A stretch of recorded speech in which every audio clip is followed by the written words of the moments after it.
आज मैं आपको इस वीडियो में एलईडी ड्राइवर सर्किट का डायग्राम, डिजाइनिंग, वर्किंग थ्योरी और कंपोनेंट की डिटेल में जानकारी दूंगा कि हम कम से कम कंपोनेंट लेकर एक अच्छा एलईडी ड्राइवर सर्किट बना सकें। तो सबसे पहले बात करेंगे डायग्राम की, जिसमें मैं कंपोनेंट की भी जानकारी दूंगा। इसके बाद पीसीबी डिजाइनिंग में किन बातों का ध्यान रखना चाहिए, और फिर हमारा टॉपिक आएगा वर्किंग थ्योरी का।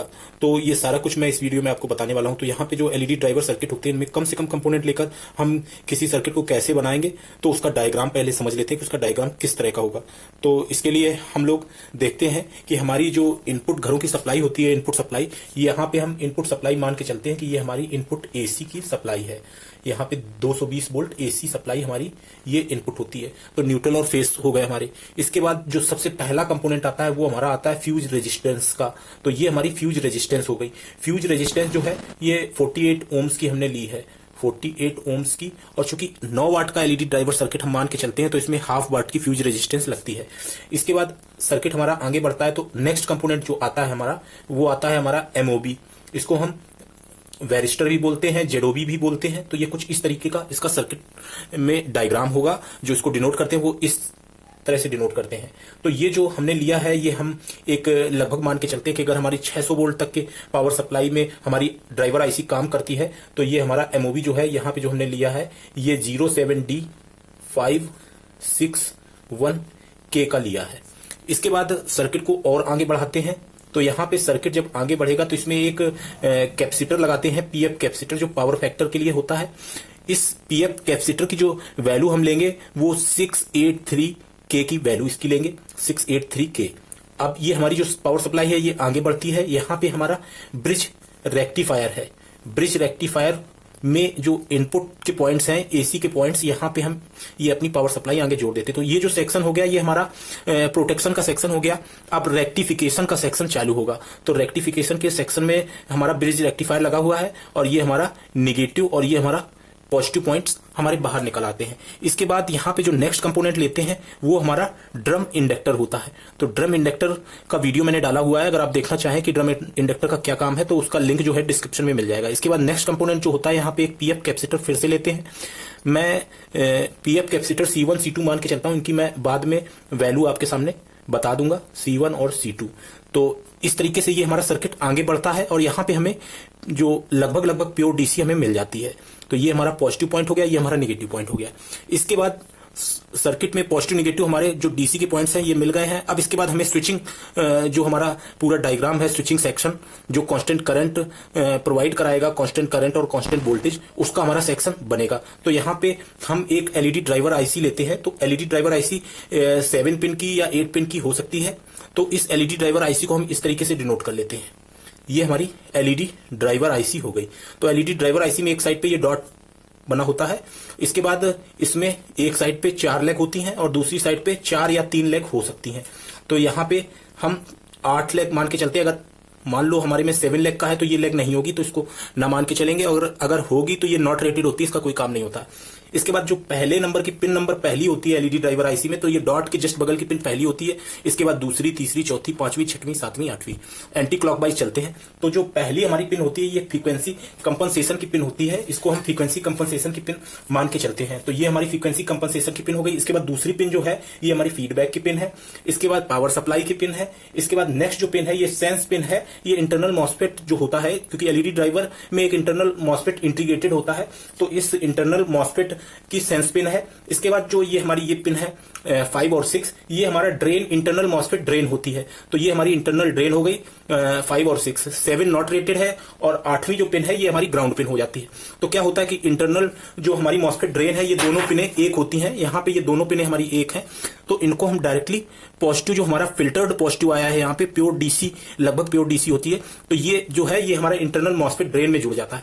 अब जो एलईडी ड्राइवर आईसी होती है, इसमें ये यहाँ पे तीसरी पिन जो है, ये पावर सप्लाई पिन होती है। इसमें अंदर से ही कनेक्शन होता है। यहाँ पे हमारी पावर आती है, इस जगह से पॉजिटिव सिग्नल यहाँ पे पहुंचता है, कुछ वोल्ट के करीब यहाँ पे पहुंचता है। और उसमें क्या होता है कि ये हमारी पिन नंबर 2 जो है, फीडबैक पिन और पिन नंबर 3 जो पावर सप्लाई पिन है, जब पावर सप्लाई पे चार्ज आता है, तो यहाँ पे एक कैपेसिटर लगा होता है। ये हमारा कैपेसिटर चार्ज हो जाता है, तब हमारी स्विचिंग चालू होती है, यहाँ से इसको जोड़ने की प्रक्रिया। तो यहाँ पे हम पहले थोड़ा सा यहाँ पे इसको सर्किट को भी आगे बढ़ा लेते हैं। यहाँ पे एक हमारी रेजिस्टेंस लगी होती है। ये हमारी रेजिस्टेंस 2 ओम्स की होती है। 2 ohms की। इसके बाद इस रेजिस्टेंस के आगे एक हमारा इंडक्टर ट्रांसफार्मर लगा होता है, ये इंडक्टर ट्रांसफार्मर हो गया। अब क्या होता है कि यहां पे हमारा इंडक्टर ट्रांसफार्मर लग गया। अब ये जो इंडक्टर ट्रांसफार्मर का पॉइंट है, ये हमारा आउटपुट के पॉजिटिव पॉइंट पे जुड़ जाता है जाके। यहां से हम आउटपुट का पॉजिटिव पॉइंट, हमारा जो एलईडी जो एमपीसीबी की एलईडीज हैं उनको जलाने के लिए यहां पे ये हमारा पॉजिटिव पॉइंट बनता है जाके। तो क्या होता है कि पिन नंबर 1 और पिन नंबर 2 के बीच में भी एक कैपेसिटर लगा होता है यहां पे, क्योंकि ये फ्रीक्वेंसी कंपनसेशन के पिन है, तो यहां पे एक कैपेसिटर होता है जो फ्रीक्वेंसी को कंट्रोल करता है। अब इसके बाद नेक्स्ट जो हमारा सर्किट बढ़ता है, इसमें क्या होता है कि पिन नंबर 2 जो है ये पिन नंबर 2 हमारी जो रेजिस्टेंस, जहां पे ये हमारी ग्राउंड पिन के आगे रेजिस्टेंस लगी है, इसके साथ ये पिन नंबर 2 का कनेक्शन हो जाता है। मतलब हमारा जो फीडबैक का है, ये फीडबैक का पॉइंट हमारा पिन नंबर 2 पे जुड़ जाता है।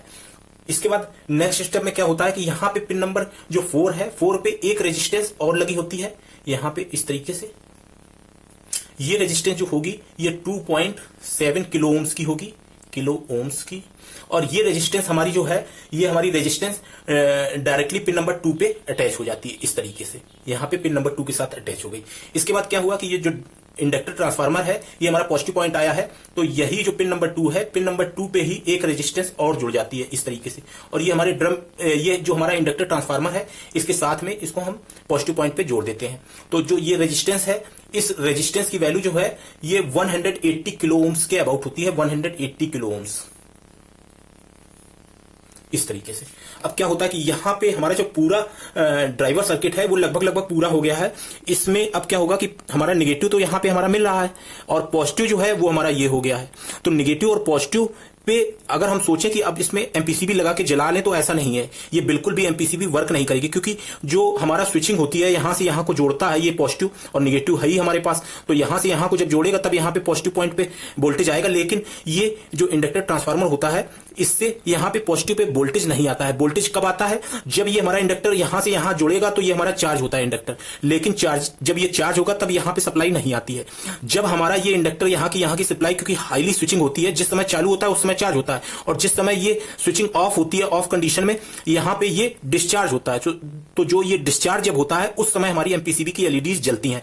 तो डिस्चार्ज होने के लिए हमें करंट जो है, सप्लाई जो है, वो यहां पे कैसे आएगी? क्योंकि ये तो पॉजिटिव आ गया, लेकिन यहीं से एक हम क्या करते हैं, एक फास्ट रिकवरी डायोड या अल्ट्रा फास्ट रिकवरी डायोड को जोड़ते हैं। तो वो कुछ इस तरीके से जुड़ता है, हमारा अल्ट्रा फास्ट रिकवरी डायोड या फास्ट रिकवरी डायोड हमारा इस तरीके से जुड़ गया। और ये जो पिन है ये हमारी माइनस पिन पे जुड़ जाती है, इसकी ये पॉइंट। तो जब ये माइनस पे जुड़ी होगी और ये हमारा चार्ज होगा, जिस समय ये हमारा डिस्चार्ज होगा, तो हमारा जो सर्किट है पॉजिटिव तो यहां पे आ गया, और इस इंडक्टर ट्रांसफार्मर में जो चार्ज डिस्चार्ज होगा वो इस रेजिस्टेंस के थ्रू इस डायोड से नेगेटिव पॉइंट पे पहुंचेगा, तब हमारी यहां एमपीसीबी की एलईडीज को करंट मिलेगा। तो ये हमारा पॉजिटिव हो गया, ये हमारा नेगेटिव पॉइंट हो गया। इसके बीच में एक कैपेसिटर और लगाते हैं, यहां पे इलेक्ट्रोलाइट कैपेसिटर लगा होता है, और इस कैपेसिटर के पैरेलल में एक रेजिस्टेंस, जो डिस्चार्ज रेजिस्टेंस बोलते हैं, आफ्टर ग्लो प्रॉब्लम ना आए हमारे एलईडी बल्ब में, इसलिए ये डिस्चार्ज रेजिस्टेंस लगाई जाती है कि हम जैसे बल्ब बंद कर दें एलईडी बल्ब, तो हमारा बल्ब देर तक न जलता रहे, उसके लिए ये तुरंत इस कैपेसिटर को डिस्चार्ज कर देती है, जिससे कि हमारा बल्ब में आफ्टर ग्लो प्रॉब्लम नहीं आती है। तो यहां पे एक ये कैपेसिटर और लग गया, 2 कैपेसिटर यहां पे लगे हुए हैं। तो C1 C2 ये है, तो इसको हम C3 मान के चलते हैं, इसको C4 मान के चलते हैं, और इसको C5 मान के चलते हैं। तो सारे कैपेसिटर्स की वैल्यू मैं आपको बता दूंगा। यहां पे ये जो रेजिस्टेंस लगेगी, डिस्चार्ज रेजिस्टेंस, ये 100 किलो ओम्स की लगेगी। बाकी रेजिस्टेंस की सारी वैल्यूज मैंने आपको बता दी है। यहाँ पे ये जो सेक्शन है ये हमारा स्विचिंग सेक्शन है, और स्विचिंग इसलिए जरूरी होती है क्योंकि हमें जो करंट है वो कांस्टेंट करंट चाहिए, कांस्टेंट वोल्टेज चाहिए। तो जब तक कांस्टेंट करंट, कांस्टेंट वोल्टेज नहीं मिलेगा तो हमारी एमपीसीबी की एलईडीज जो है वो खराब होने का खतरा रहेगा, वो जलेंगी नहीं सही से, या कम जलेंगी, या खराब हो जाएंगी, बर्न हो जाएंगी।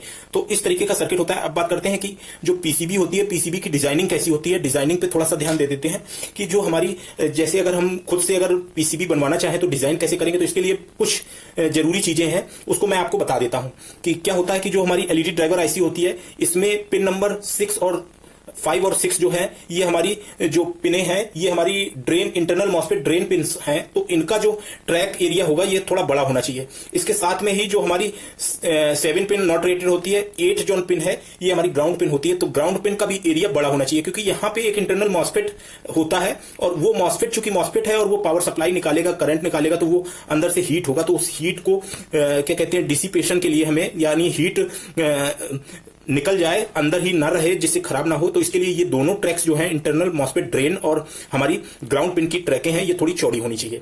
अब दूसरी बात करते हैं कि दूसरा क्या इंपॉर्टेंट चीज है डिजाइनिंग के लिए। तो दूसरी चीज इंपॉर्टेंट ये है कि यहाँ पे जो दो कैपेसिटर लगे हुए हैं, ये दोनों कैपेसिटर जो है ये जितना हो सके उतना हमारा एलईडी ड्राइवर आईसी के पास होने चाहिए, इनकी ट्रैकें दूर नहीं होनी चाहिए।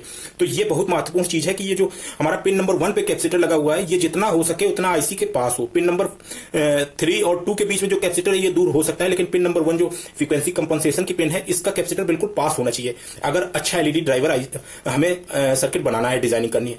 और दूसरी चीज कि ड्रम इंडक्टर जो हमारा लगा होता है, इसमें हमें निश्चित ही फ्यूज इसको डिस्चार्ज करने के लिए एक रेजिस्टेंस लगानी होती है, और ये बहुत ध्यान देने वाली बात है कि यहाँ पे एक रेजिस्टेंस डिस्चार्ज रेजिस्टेंस लगानी है।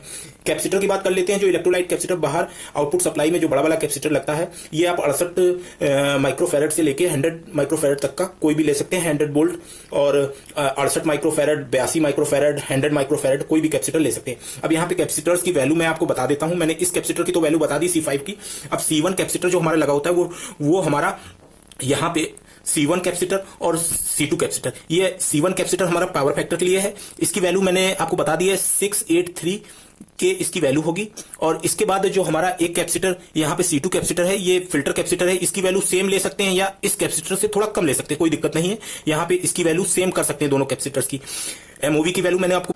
इसके बाद जो ब्रिज रेक्टिफायर लेना है वो हमें 1000 वोल्ट में ऑपरेटेड 500 मिली एम्पियर या 1 एम्पियर तक का ब्रिज रेक्टिफायर लेना है। ये बहुत ध्यान देने वाली बात है।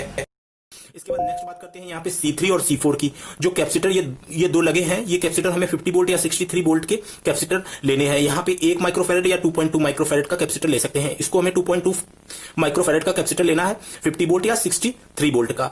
अब यहाँ पे C5 की मैंने आपको वैल्यू बता दी है, सारा कुछ मैंने आपको एक्सप्लेन कर दिया है। पीसीबी की डिजाइनिंग कैसे करेंगे उसके बारे में थोड़ा सा बता दिया, जो इंपॉर्टेंट चीज है वो मैंने जानकारी दे दी है। और अगर हो सके तो जो आप एमओवी का यूज करें, जहां पे एमओवी लगेगा, एमओवी चूंकि दोनों के पैरेलल लगेगा, हमारे फेस जो हमारी फ्यूज रेजिस्टेंस के आगे लगेगा, तो अगर हो सके तो इसके बीच में गैप अगर पीसीबी में कट गैप है तो ज्यादा बेहतर है। और इस तरीके से आप एलईडी ड्राइवर सर्किट की डिजाइनिंग और पीसीबी की डिजाइनिंग कर सकते हैं। और नेक्स्ट वीडियो में मैं आपको डिटेल में इन सारे कंपोनेंट्स की जानकारी दे दूंगा। अगर आपको ये वीडियो अच्छा लगा हो और अगर आपके लिए हेल्पफुल हो तो आप इसको लाइक और शेयर करिए अपने दोस्तों के साथ। और आज के वीडियो में इतना ही। Thanks for watching. Have a nice